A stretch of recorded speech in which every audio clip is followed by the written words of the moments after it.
ஓம் காளி தேவியே போற்றி போற்றி. ஓம் மகா காளி தேவியே போற்றி போற்றி. ஓம் ஸ்ரீ காளி தேவியே போற்றி போற்றி. என் அன்பு குழந்தையே, இந்த மங்களகரமான தினத்தில் உனது பிரச்சனைகளை எல்லாம் போக்கி நீ கேட்ட வரங்களை எல்லாம் உனக்கு அள்ளி கொடுக்கவே உன் தாய் காளி தேவி வந்திருக்கின்றேன். என் குழந்தையே, இந்த பதிவை முழுமையாக கேள் என் தங்கமே, என் அன்பு குழந்தையே. ஏன் நீ இப்பொழுது எல்லாம் இப்படி நடந்து கொள்கின்றாய்? ஏன் நீ இன்னும் உன் மனம் வெகுளித்தனமாகவே இருக்கின்றது? உன் மனம் இன்னும் பக்குவத்திற்கு மாறவில்லை. வெளுத்தது எல்லாம் பால் என்று நினைக்கும் உன் குணத்தை நீ மாற்றிக்கொள்ள வேண்டும் என் குழந்தையே. ஒருவர் உன்னை கஷ்டப்படுத்தி பார்த்தாலும் கூட அதன் வருத்தத்தை உன் ஆழ்மனதில் இருக்கின்றது. மறுமுறை அவர்கள் உன்னை பார்த்து சிரித்து போனால் அந்த வருத்தத்தை மறைத்து கொண்டு என் தங்கம் மீண்டும் அவர்களிடம் போய் பேசுகின்றது என் தங்கமே.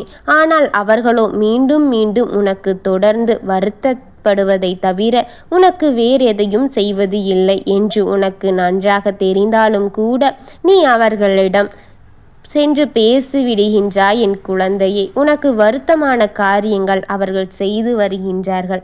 ஆனாலும் கூட உனக்கு அது உன் மனதில் நிற்காமல் நீ போய் பேசுகின்றாய். ஒரு கூட்டத்தில் 5 பேர் அல்லது 6 பேர் இருந்தாலும் கூட அந்த கூட்டத்தில் 5 6 உன்னை மட்டும் ஒதுக்கி விடுகின்றார்கள் என் தங்கமே. உன் கண்ணை பார்த்து கூட யாரும் பேசாமல் உன்னை மறுத்து விடுகின்றார்கள். நீ பேச சென்றால் கூட அதை மதிக்காமல் அதை தவிர்த்து உன்னுடைய வார்த்தைகளுக்கு அங்கு மதிப்பில்லாதபடி அவர்கள் செய்துவிடுகின்றார்கள் என் குழந்தையே. ஒரு செல்லா காசாக உன்னை பார்க்கின்றார்கள் அவர்கள் எல்லாம். என் தங்கம், உனக்கு தெரியும் அவர்களை பற்றி அனைத்தையுமே நீ புரிந்தும் தெரிந்தும் கொண்டு, ஆனாலும் கூட நீ அனைத்தையும் மறைந்துவிட்டு எத்தனை முறை உன் வீட்டில் நீ இவர்களையும் சரி அவர்களையும் சரி, இவர்கள் என் வாழ்க்கையை நானே வெறுக்கும்படி செய்கிறார்களே என் தாயே என்று கண்ணீர் மல்க கதறி அழுத நாட்கள் எத்தனையோ இருக்கின்றது. இப்படியெல்லாம் என்னை செய்கின்றார்கள், யாரிடம் என்னை மதிப்பாகபடி செய்ய மாட்டேங்கின்றார்கள், என்னை மதிப்பில்லாத ஒரு செல்லா காசாக அவர்கள் பார்க்கின்றார்கள் என்று எத்தனையோ முறை நீ என்னிடம் சொல்லிவிட்டாய் என் தங்கமே. இப்படி என்னை பேசி தீர்க்கின்றார்கள், இப்படி என்னை திட்டி தீர்க்கின்றார்கள். என்னால் அவர்கள் முகத்தில் எப்படி முழிப்பது? என் மனம் மிகவும் வலிக்கின்றது, அவமானமாக இருக்கின்றது. இனி நான் சாகும் வரையில் அவர்களின் முகத்தில் மிளிக்க மாட்டேன் என்று எத்தனையோ முறை வந்து சொல்லி கவலைப்பட்டு இருக்கின்றாய். 2 நாட்களில் மீண்டும் அவர்கள் உன்னை பார்த்து சிரித்தவுடனே அத்தனையும் மறந்து அவர்களிடம் பேசி அத்தனையும் மறந்து விடுகின்றாயே என் குழந்தையே. பிறகு அவர்கள் முதல் போலே மீண்டும் உன்னை அவமானப்படுத்துகின்றார்கள். அத்தனை போன்று நீயும் கவலையுடன் கண்ணீருடனும் என்னிடம் வந்து அழுது புலம்பிக் கொண்டு இருக்கின்றாயோ தவிர அது சரியான இடம் இல்லை. நமக்கு மரியாதை கொடுக்காத இடத்தில் நாம் செல்லக்கூடாது என்ற ஒரு படிமானம் உனக்கு வரும்படியே எனக்கு தெரியவில்லை என் குழந்தையே. கஷ்டம் என்பது வரத்தான் செய்யும், ஆனால் உன் கஷ்டத்தை நீயே தேடி செல்கின்றாயே. நான் என்ன செய்ய முடியும் என் தங்கமே? இன்னும் சிறு பிள்ளை போன்றே இருக்கின்றாயே.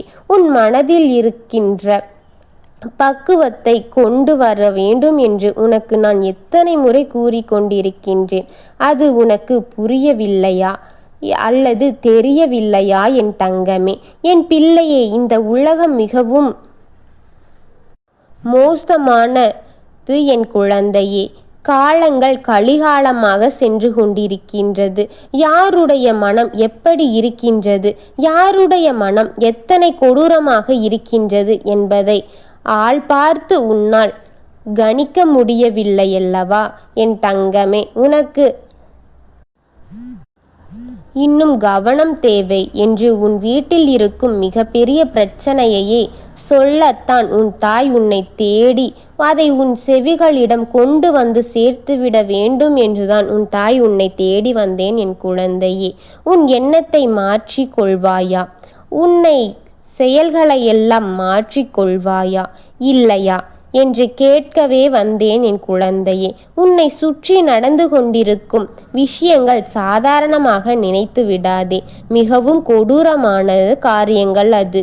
உன் மீது எப்படி பழி போடுவது, உன்னை எப்படி அவமானப்படுத்துவது, எப்படி உன்னை தனிமைப்படுத்துவது, எப்படி உன் குடும்பத்தை அழிப்பது, எப்படி உன்னை அழ வைக்க முடியும், எப்படி உன்னை கதற கதற துடிக்க வைத்து முடியும் என்று எல்லார் காலிலும் உன்னை எப்படி விழ வைப்பது என்றும் அவர்கள் யோசித்து கொண்டிருக்கின்றார்கள் என் தங்கமே. இதை பற்றி எல்லாம் இதை செய்ய வேண்டும் என்று உன் எதிரிகள் உன் முன் சற்று புத்திசாலித்தனமாக நடந்து கொள் என் தங்கமே. இதையெல்லாம் இல்லை என்றால் உன் மீது செய்துவிட்டு உன்னை அவமானப்படுத்திவிட்டு போய்விடுவார்கள் என் குழந்தையே. இன்னும் சிறு பிள்ளை போலே அலைந்து கொண்டிருக்காதே. உன்னால் உன் வீட்டில் இருக்கும் உறவுகளுக்கு ஆபத்தை ஏற்படுத்தாதே என்பதை மறந்து விடாதே என் குழந்தையே. உன்னால் தான் உன் வீட்டில் இருப்பவர்களுக்கும் ஆபத்து காத்து கொண்டிருக்கின்றது. அதனால் சற்று கவனத்துடன் இரு என் குழந்தையே. உன்னை போன்று இங்கு யாரும் கிடையாது. மிகவும் கொடூரமான எண்ணங்களை சுமந்து அனைவரும் வேஷம் போட்டு கொண்டிருக்கின்றார்கள் என் குழந்தையே. என் தங்கமே, இதுபோல உன்னிடம் நல்லவர் போல நடித்து அவர்கள் உன்னிடத்தில் இருக்கின்ற சிரித்து சிரித்து பேசி உன்னை மயக்கி ஒரு காரியத்தை உன் வீட்டிற்குள் விட்டு சென்று விட்டார்கள் என் குழந்தையே.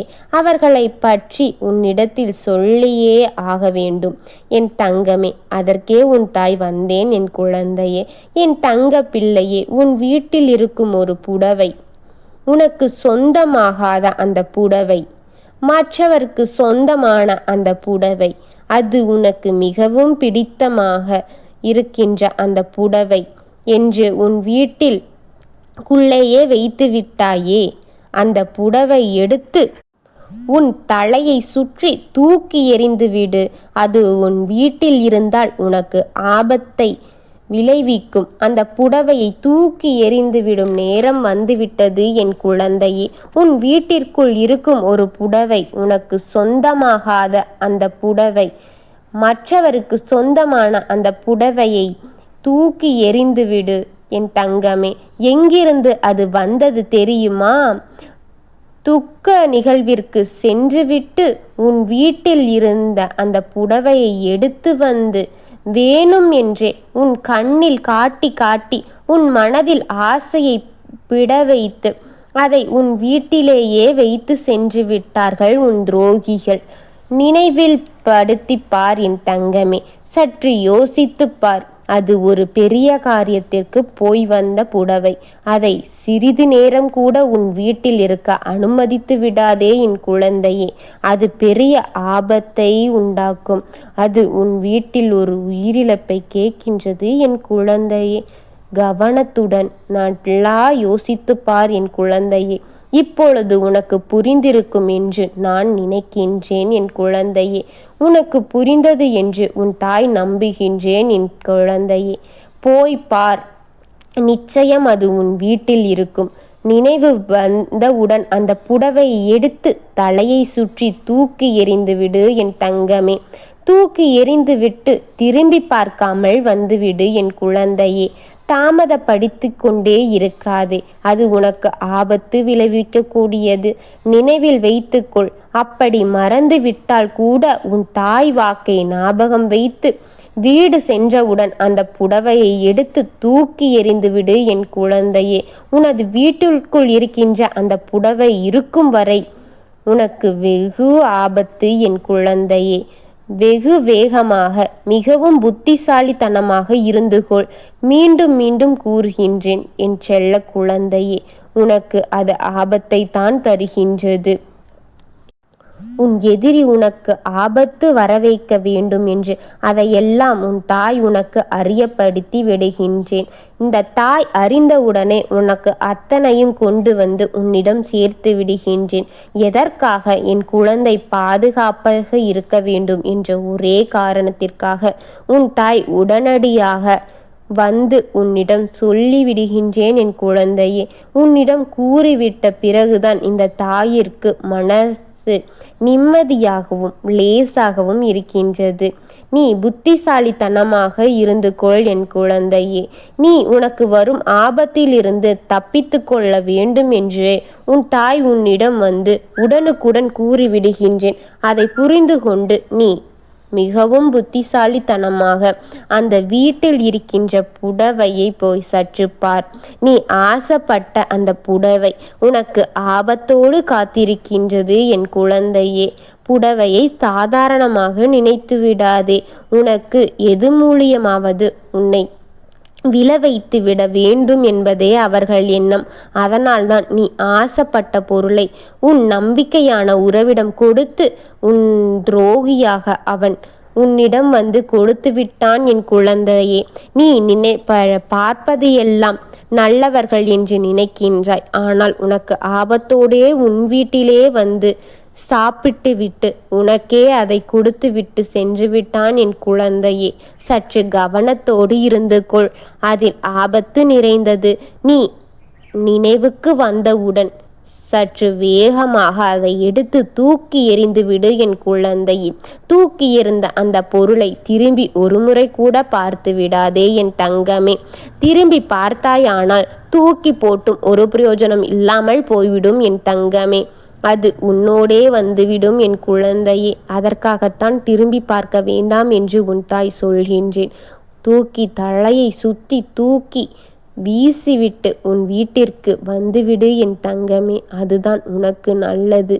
உன் தாய் சொல்வதை மறக்காமல் செய்துவிடு. நல்லதுக்காகத்தான் உன் தாய் சொல்கின்றேன்.